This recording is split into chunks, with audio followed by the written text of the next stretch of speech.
The NBA postseason is right around the corner, which means I have to make my NBA postseason predictions. Yo, what is up, guys? It is your boy, and I'm back here giving y'all another banger. And since I'm giving y'all another banger, if y'all could go ahead and drop a like on this video, it'd be much appreciated. And please subscribe if you enjoy basketball content. But like I said, you guys know what the video is. It's basically going to be me predicting what's going to be going on in NBA postseason this season and who I think is going to win the NBA championship this 2021 season. Before we get into the actual seeding, I have to talk about the play-in games because that is a new thing for this season. So basically, just in case you're not caught up on quite what the play-in tournament is, here's an image so that you guys can kind of understand what's going to go on. If you look at the bottom left corner, you will see that the Los Angeles Lakers are going to be facing the Golden State Warriors. Basically, how this play-in tournament works is that if the Lakers or the Golden State Warriors were to win this game, they are going to go on to play the Phoenix Suns in the Western Conference. However, the loser of this game is going to go on to play another game. So it's not like if you lose this game, it's the end of the world. You have one more game, which is you're going to face the winner of the team above, which is the Memphis Grizzlies and the San Antonio Spurs. The winner of that game will face the loser of the Lakers versus Golden State Warriors, and they will secure the 8th seed in the Western Conference.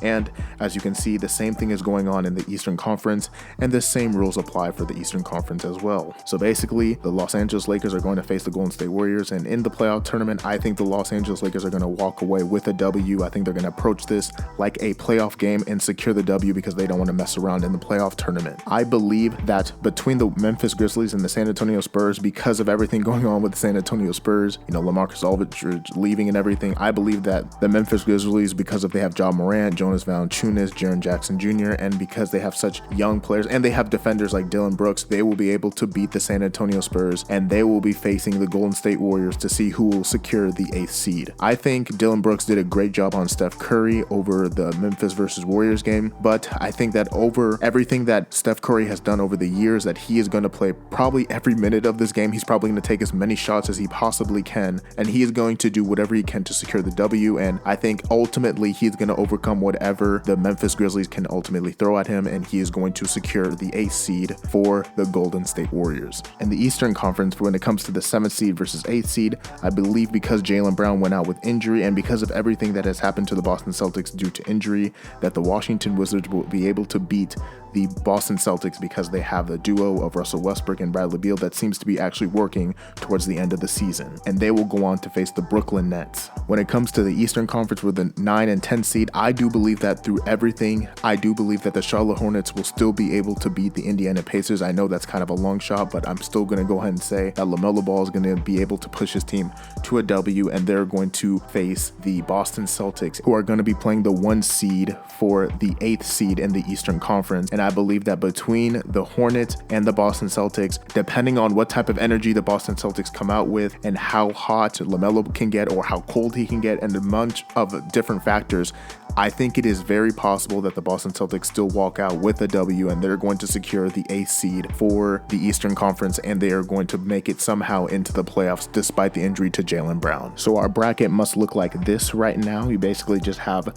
the bare bones of it of who I believe are going to make it from the postseason and from the play-in tournament, and this is what it's going to look like as is. Now, with the play-in tournament, I believe the Utah Jazz are going to face the Golden State Warriors, and under those circumstances, I do believe that the Utah Jazz will be able to defeat the Golden State Warriors. I think they'll be able to do it in relatively easy fashion. I think it'll be around Utah and 5, just because I think they play such great defense and they can get hot from the 3-point line. They have shooters everywhere you look. They're just such a well-coached team, and they have shooters and they have stars and Donovan Mitchell, and they have rim protection. I do believe that they'll be able to deal with the Golden State Warriors despite Curry's efforts. Looking right below that one, we got the Clippers versus Mavericks. This is a rerun from last season when the Clippers had to face the Dallas Mavericks. They were able to defeat the Dallas Mavericks in 6, but one can argue that because Kristaps Porzingis got ejected in game 1 and because he got injured in game 3, that if Luka Doncic had a healthy co-star next to him in Kristaps Porzingis, that he possibly could have forced a game 7, and anything can be possible under those type of circumstances. So I definitely think that with all the Mavericks issues kind of going away and they're starting to win, it would be great to see how the Clippers are going to fare against a young and rising Luka Doncic, who's going to try to get out of the first round for the first time in his career. Now, ultimately, ultimately, I do believe the Clippers will be able to win, but I do think that this will be a 7-game series. I have Clippers in 7, but hey, if they don't watch out, Luka can really bite them, and I would be lying if I said that I don't feel a little bit nervous for the Clippers if they don't get upset. I do believe that it is very possible for the Los Angeles Clippers to get upset in the first round. Looking at the bracket right below it, we have the Suns versus the Lakers. Like I said, this is under my conditions that I believe the Lakers are going to be able to beat the Golden State Warriors and secure that 7th seed. But under those conditions, I do believe that the Los Angeles Lakers will be able to walk away and beat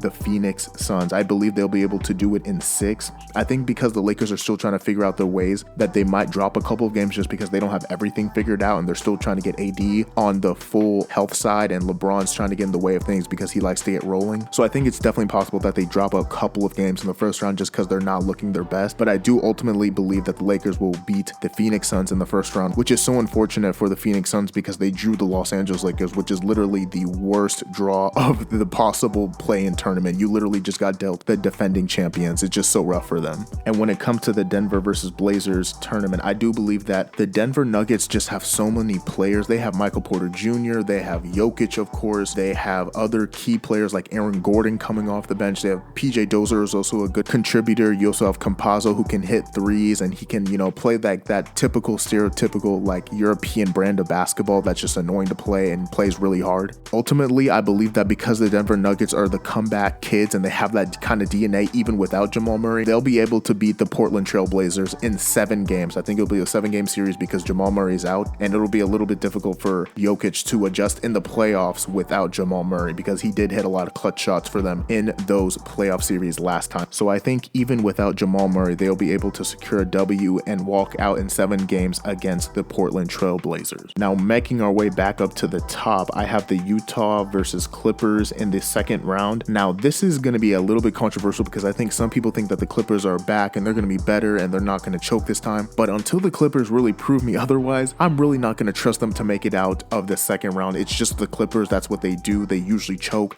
This is not something out of the ordinary for them to do. So I'm not going to pick otherwise and just trust that, like always, they're going to fold. And when I say fold, it's not like the Utah Jazz are bad. They're a good team. I just think that, the Utah Jazz can get hot just like the Denver Nuggets can from 3-point range. They have rim protection. They do have star power in Donovan Mitchell, who's a rising star. I just think that if the things really click, which it usually goes that way when it comes to the Clippers, everything seems to go wrong when it comes to them, that the Utah Jazz will actually be able to pull off a win, and I think that they'll be able to do it in 7 games. I have the Utah Jazz beating the Clippers in 7 games. Until they prove me otherwise, I'm not trusting the Clippers. I'm not trusting Paul George. I'm not trusting any of them until they can prove that they can actually do this at the highest level, and I'm not trusting it until they show me otherwise. But I'm not going to just assume that they learned their lesson from last season. No, they have to show me. Working our way back to the bottom, we can see that we have Lakers versus Denver. I think that this is basically going to be the same thing as last year when they faced the Lakers versus Denver Nuggets in the Western Conference Finals, except this time without Jamal Murray. I still believe that the Lakers are going to win just because it's hard for me to believe that they're going to lose to a Jamal Murray-less Denver Nuggets team. Even with the rising of Michael Porter Jr. and Aaron Gordon, stuff like that, I just find it hard for me to believe that they're actually going to beat the Los Angeles Lakers, and I actually have them beating them in the same fashion as last year, Lakers in 5 against the Denver Nuggets. Now, before I get into the winner of the Western Conference Finals, let's make our way all the way to the Eastern Conference because I don't want to, go through the entire Western Conference before I even not touch the Eastern Conference. So let's go ahead and start at the top. We got 76ers versus Celtics. Like I said before, I think that the Celtics under these conditions will be able to make it in the playoff tournament, and with everything that they have going for them, I just don't think it will be enough. The 76ers are way too well run, and people can say whatever they want about Doc Rivers. Oh, he's a joker. No, he's going to make sure that this team is ready and they're going to take care of the Celtics. I have the 76ers in 4. I don't even think the Boston Celtics will be able to get 1 game on them. I think it'll be a sweep when it comes to the 76ers. Right below that, we have Knicks versus Hawks, which I think everyone should tune into this playoff series. This is going to be great. It's going to be great to see 2 young teams really go at it, and I think the Knicks are going to play a gritty kind of defense type of basketball. They're really going to get into Trae Young and Bogdanovich, make them uncomfortable. I really think that this is going to be a great matchup, but unfortunately for Trae Young, I think this is going to be a learning experience for him because I have the New York Knicks beating the Atlanta Hawks, because I think that the Knicks have really great defense and Tom Thibodeau is really doing his thing over there in New York, and that he is going to secure a W. I have the Knicks in 6 because of their defense. I really think that Tom Thibodeau is going to suffocate the Atlanta Hawks offense. Right below that, we have the Nets versus Wizards. This is again one of the matchups that I have with the play-in tournament, and under these conditions, I still believe that the Brooklyn Nets are going to be able to deal with the Washington Wizards. I have them in 5. However, if the Wizards can figure out something between Bradley Beal and Russell Westbrook, they could pose some issues. Now, I'm not saying that they'll be able to beat the Brooklyn Nets in any sense, no, because I think they have too much star power, but I think that they could really, push this series. I think some people have this as a sweep, but I wouldn't be surprised if the Wizards were able to win 2 games and force, like the Nets into a game 6 type of situation. I think that Russell Westbrook, even in the first round, can cause some problems when it comes to opponents, and I think Bradley Beal is just a bucket and he can go get himself anything that he needs at any time. So I still have the Brooklyn Nets winning, but I think that if they do what is necessary, that they can pose some issues for them and get a game or 2 at the Brooklyn Nets. Below that, we have the Bucks versus Heat. This is going to be a highly anticipated matchup because we're going to really see if Giannis has learned his lesson from last season. Now, the Miami Heat really did find out a way to really slow down Giannis. They had built a wall. They really slowed him down. He couldn't just get a super highway to the rim, and they basically made other shooters beat him. But I think that because the Milwaukee Bucks really doubled down and got some other key players, Drew Holiday and PJ Tucker, these are great players. I think Drew Holiday is a borderline all-star in the playoffs, and I think PJ Tucker is just a great 3-and-D guy. He's your typical 3-and-D guy, and he can hit corner threes at the highest level. So with all things considered, I think the Milwaukee Bucks actually got better in the offseason, and if Giannis can learn from his mistakes, I think that he can really come out and he can beat the Miami Heat despite Eric Spoelstra's defensive schemes that he's going to throw at Giannis Antetokounmpo. I have the Bucks in 7. It'll be hard for Giannis. Giannis is really going to want it if he wants to beat the Miami Heat, because they're going to throw everything that they can at Giannis in order for them to win. Giannis is going to have to do everything. It's going to be hard, but if he can get past the Miami Heat, I think he'll really be a push towards the right step in the playoffs. But I do have the Bucks overcoming the Miami Heat in 7. Making our way to the top, 76ers versus Knicks. Like I said, the Knicks are really going to have that type gritty defense, but they really don't have the star power at the time. I think they're really like a superstar or 2 away from really being legit contenders. They have a really bright future with some of the young players, but I just don't think it'll be enough. I have the 76ers in 5 against the Knicks. Working our way to the bottom, it's Nets versus Bucks. I think that the Milwaukee Bucks will be able to pose some issues for the Brooklyn Nets. I think because Giannis has so much interior scoring, and because they really do have some defense. They do have Drew Holiday and they do have Giannis who can provide rim protection, but they're actually not that great defensively. Though the Bucks have one of the highest offenses in the league, they actually don't have a great defense according to the stats. So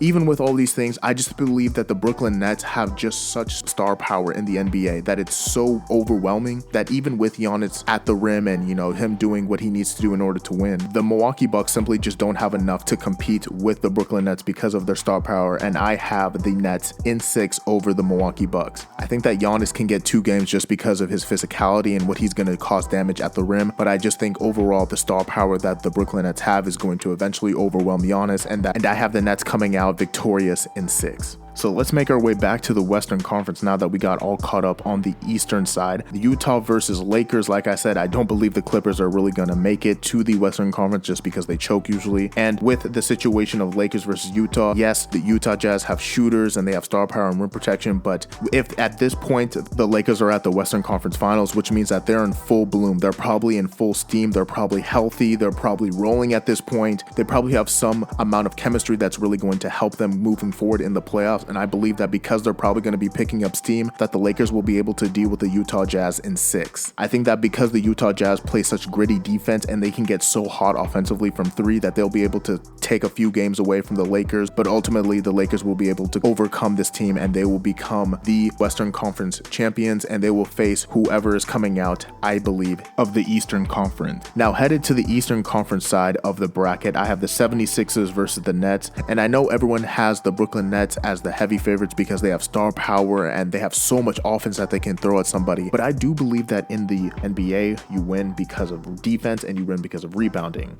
And if you have these 2 things, that it's going to be really hard for you to overcome in the playoffs if you don't have either of those. And because the game slows down, I believe that it is very possible that the 76ers can overcome the Brooklyn Nets in 7. I know that's a very controversial take, but I have the 76ers overcoming the Brooklyn Nets in 7 because of their defense and rebounding. However, I do worry that it can go either way. I think it's a coin flip between these two teams just at this point because the Brooklyn Nets really don't have that much chemistry at this point. However, if the 76ers can keep up some sort of offense against the Brooklyn Nets, then I believe that they can win. But that is provided they can keep up offensively. Ben Simmons is kind of up and down offensively, so if they can keep up with the scoring output, then they can be able to beat the Brooklyn Nets. But I think that because of their defense, they can come out and eke a win in a Game 7. And ultimately, I have the Lakers and 76ers in the NBA Finals, and I do believe that the Lakers will be able to walk away victorious in 6 games against the 76ers. And ultimately, the Los Angeles Lakers will become the first team in NBA history to win the NBA championship from the 7th seed. But that is all I have for you guys today. Thank you guys so much. If you listened this far, please drop a like on this video. It'd be much appreciated. And please subscribe if you enjoy basketball content. Please check out my other videos if you enjoy basketball content. And please comment down below what you think about my bracket. Who do you think is going to win the NBA championship? Do you disagree? Do you agree with some of my takes? And let me just know what you know about the NBA postseason. Are you excited? Are you not? And let me know what you guys are thinking. But without further ado, guys, I am out. Peace.